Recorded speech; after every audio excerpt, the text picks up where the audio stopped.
दुनिया की नजरें ईरान पर टिकी है। पिछले 2 हफ्तों से ईरान की सड़कों पर गुस्सा फूट पड़ा है और हालात दिन ब दिन और ज्यादा हिंसक होते जा रहे हैं। सरकार विरोधी प्रदर्शनों को कुचलने के लिए सुरक्षा बलों की कार्रवाई ने हालात को और भड़का दिया है। ईरान के अंदर से सामने आ रहे आंकड़े बेहद डराने वाले हैं। अब तक हजारों लोगों की जान जा चुकी है और वास्तविक मौतों की संख्या सरकारी आंकड़ों से कहीं ज्यादा होने की आशंका जताई जा रही है। ईरानी सरकार भले ही ये दावा कर रही हो कि हालात नियंत्रण में है, लेकिन जमीनी तस्वीरें कुछ और ही कहानी कहती है।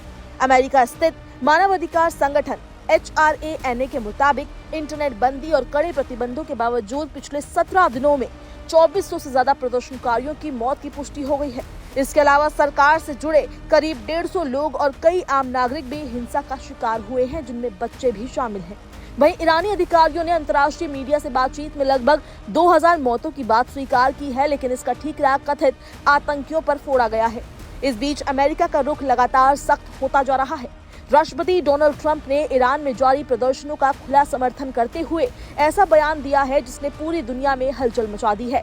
ट्रंप ने अपने social media platform truth social पर ईरान के प्रदर्शनकारियों से विरोध जारी रखने की अपील कर दी है और कहा है कि मदद रास्ते में है। इस एक वाक्य ने ये सवाल खड़ा कर दिया है कि क्या अमेरिका ईरान पर किसी बड़े सैन्य कदम की ओर बढ़ रहा है। ट्रंप ने ईरानी प्रदर्शनकारियों को देशभक्त बताते हुए लिखा कि वे अपने संस्थानों पर नियंत्रण हासिल करें और उन अधिकारियों के नाम दर्ज करें जो हिंसा और दमन में शामिल है।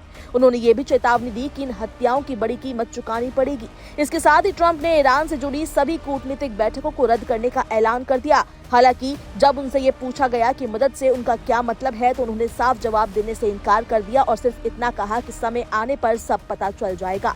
ईरान ने इन बयानों को सीधे तौर पर सैन्य हस्तक्षेप की भूमिका तैयार करने की कोशिश बताया है।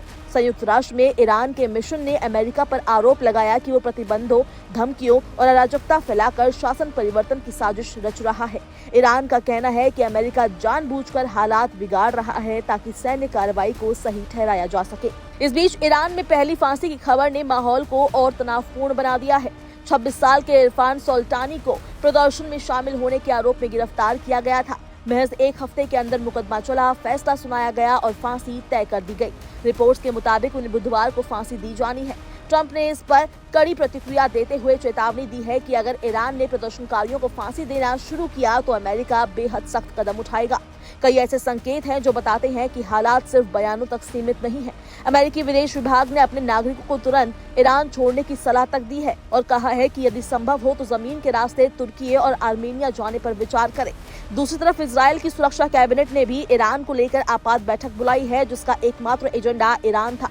पेंटागन भी सक्रिय हो गया है और अमेरिकी मीडिया रिपोर्ट्स के मुताबिक राष्ट्रपति के सामने ईरान के खिलाफ कई सैन्य विकल्प रखे जा रहे हैं।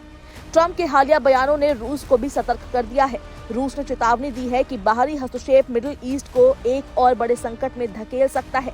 रूस साफ तौर पर ईरान में किसी भी अमेरिकी सैन्य दखल का विरोध कर रहा है। वहीं ईरान ने भी कड़ा संदेश दिया है।